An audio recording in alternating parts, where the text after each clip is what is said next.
Hello my lovelies and welcome back to another episode of the Euro Cooking Canuck. Once again, thanks so very much for joining me. Guys, on today's segment of Memories of Malta, I have a little special surprise for you.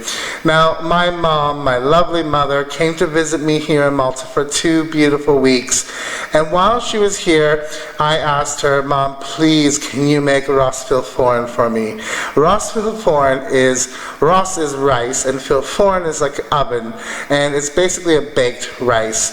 Now, like Mom said, it's not gourmet food, but it's absolutely stunning and it's so easy to do now that she showed me her secret recipe. Guys, Mom is a little bit shy, so she didn't want to have her voice or be seen on camera, but you'll see her hands as she prepares Ross Fil-Forn. Guys, let's get in the kitchen and watch how my mama makes baked rice Maltese style. Hey, yeah.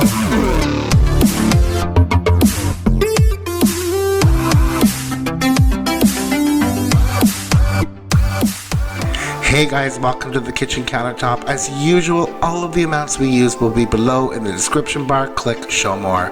As you can see, Mama's gone ahead and she's starting to peel an onion. You can use any onion, guys. Now, Mama's gonna go ahead and finely dice the onion. What we're starting on is what we call the salsa, or the sauce. Now, Mom's going ahead and she's going to salt her cutting board because we want to finely mince some garlic. This is an old school trick, and Mom is old school. She takes her time in cooking, and this allows the garlic to have an abrasive surface to cut on, and also it allows all the juices of the garlic to stay with the garlic. So go ahead and finely mince some garlic up. Guys, Ross Fil-Forn, it's all about the salsa, or sauce. So really take your time and make your sauce really good. And follow these instructions, you will not fail.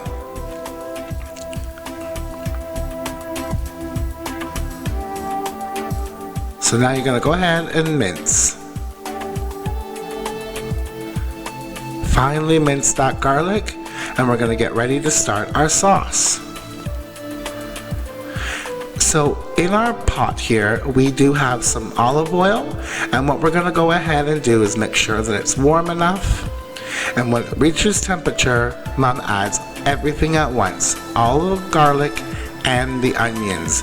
We're not going to be getting any color on these garlic and onions. We just want them soft and opaque, so it's okay to throw them all in.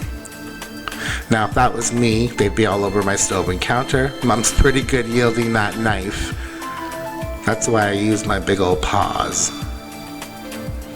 So go ahead and start to saute your onions and garlic, and keep an eye on it, guys.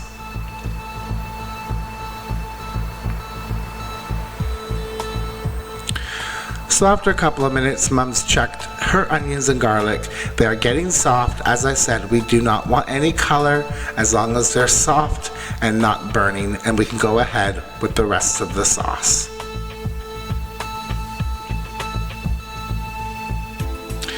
So it's time to add conserva, or tomato paste. Now again, guys, all of the amounts will be below in the description bar. Just click on show more. Now you want to add your conserva to the onions and garlic and give it a bit of a stir so the conserva gets time to kind of cook. However, do add just a splash of water so everything doesn't scorch in the meantime.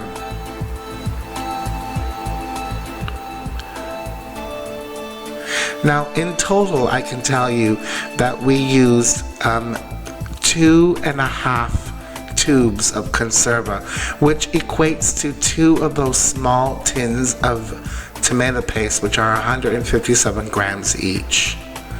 In total, we also used 3 cups of water, but again, all the ingredient amounts will be below. Now, Mom is very thorough. She stirs and she makes sure that everything is incorporated well before adding any more elements. And already, guys, I can attest that it smells absolutely fantastic. And all it is onions, garlic, tomato paste, and oil. And it just smells so beautiful. Again, stir after each addition. And don't throw all your tomato paste in at once. Just go a little bit at a time so you can break it up. More water. Your salsa should be like a thick tomato sauce. It shouldn't be very runny, but it shouldn't be very thick either.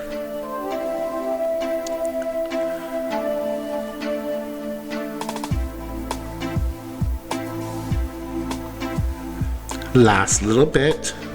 As I said, we use 2.5 tubes. So if you're using the tubes, that's what you would use. The little cans, 157 grams each, you can use 2 of those. And the last bit of water goes in. So again, we use 3 cups of water to our salsa. Now we have to add some spice and some flavor.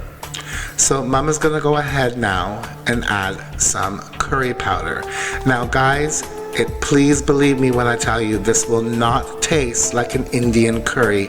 It's there in the background and it gives the sauce a very robust flavor, and it's very common in Maltese cooking. We love our curry. People won't know that there's curry in here, but they sure will know that that sauce is amazing. It's something they've never tasted before.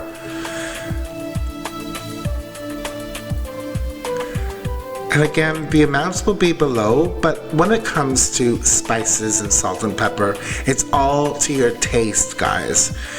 So Mama's gonna go ahead and she's gonna give this a taste now.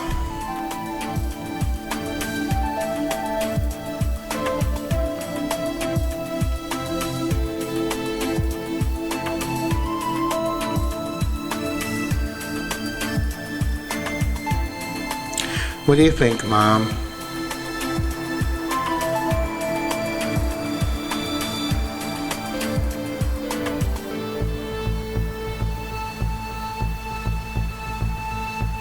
Yep, more curry.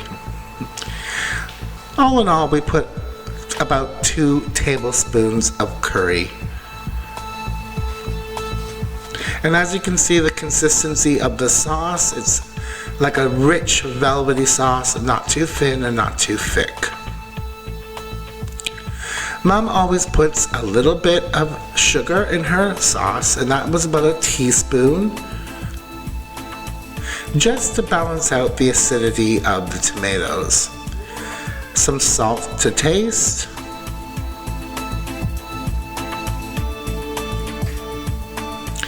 And we're gonna add some freshly cracked black pepper. Now, Maltese conserva, or tomato paste, is a bit sweeter than North American tomato paste, which is double concentrated. We do have double concentrated tomato paste in Malta, but the traditional has a bit of a sweeter taste to it. So for us, 1 teaspoon of sugar really worked. For you, you may want to taste it again and adjust.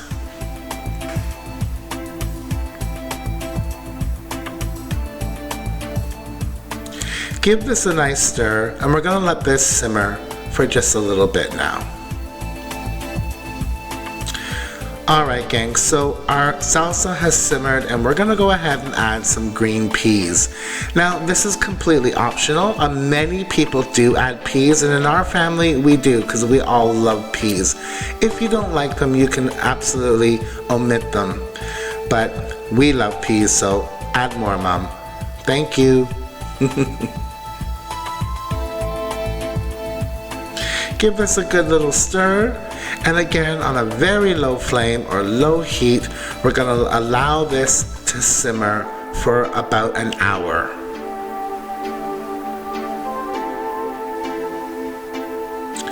Alright gang, after our salsa has simmered, this is an optional step, but again, it's kind of traditional in Malta. I'm adding a tin of chopped corned beef. Now, you don't need to add this if you don't like it. You can add bacon, and you can even add minced meat, or omit the meat altogether for a vegetarian option.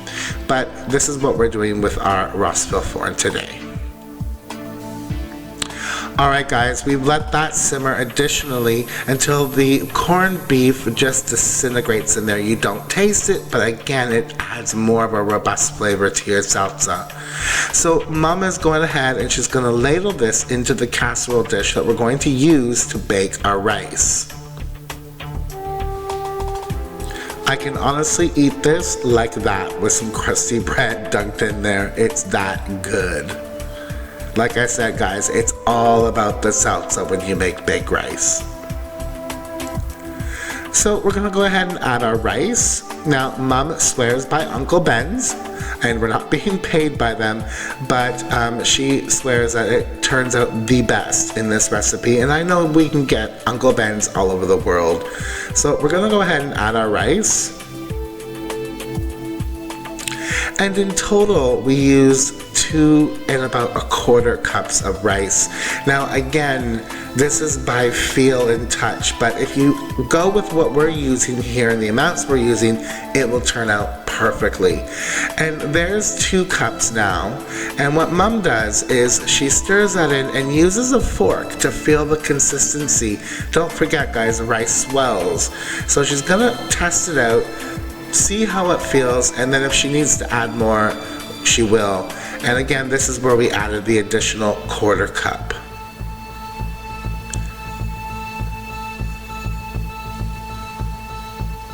There she goes to feel the consistency, and she thinks, yep, that can do with a little bit more rice.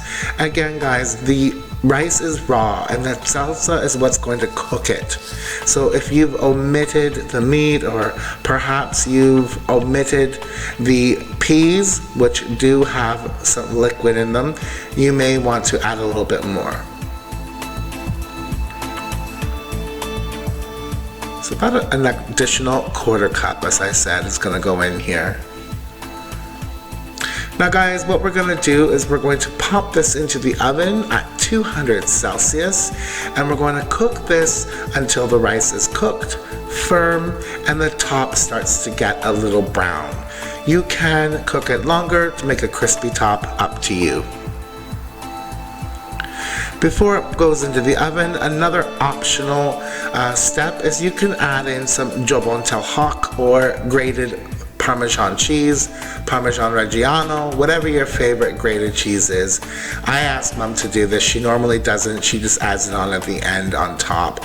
But she's going to add a little bit in the sauce, not too much. Give this a good old stir.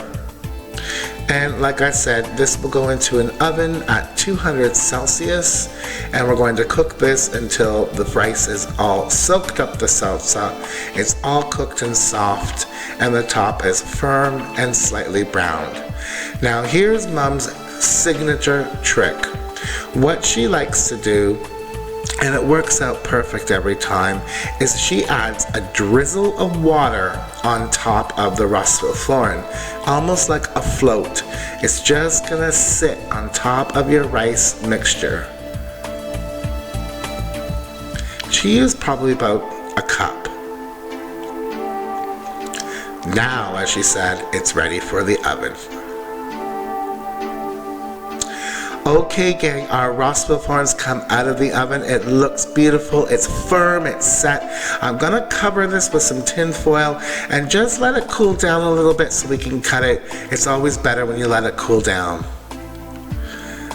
Right guys, so now traditionally you would cut this up, give everybody a piece, and you would sprinkle some grated cheese on top, or your guests would sprinkle the grated cheese on top. However, it's us, we know we're gonna want grated cheese, so what I've gone ahead and done here is I've added some more jabon tel hak, because now it's ready to cut up and serve, and it's best with cheese on top, guys. What can I say?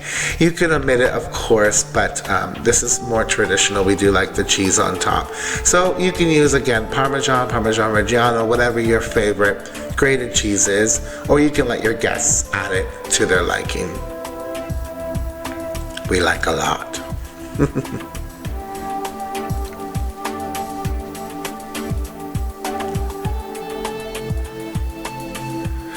Alright guys, our Ross Il Forn is done. It's beautiful. The amazing aroma in this kitchen, I can't even describe to you. It's firm, it's set properly. It's like a lasagna. You don't want to cut into it straight away. However, Mom did cut a piece when it was warm, and hers held together pretty well. I'm serving this with some shaved Parmesan on the side, just because cheese is good.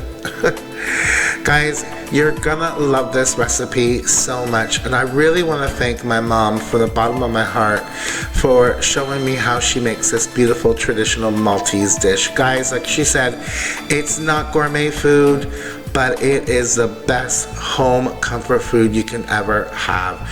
It cuts like a dream, it feeds an army, and it's filling. Guys, thank you so very much for watching this episode of the Euro Cooking Canuck. We'll see you next time. Please like, please share, please comment. I love them all. And thank you so much for watching. Stay tuned for more recipes. There'll be a few pics to follow. Ciao, guys.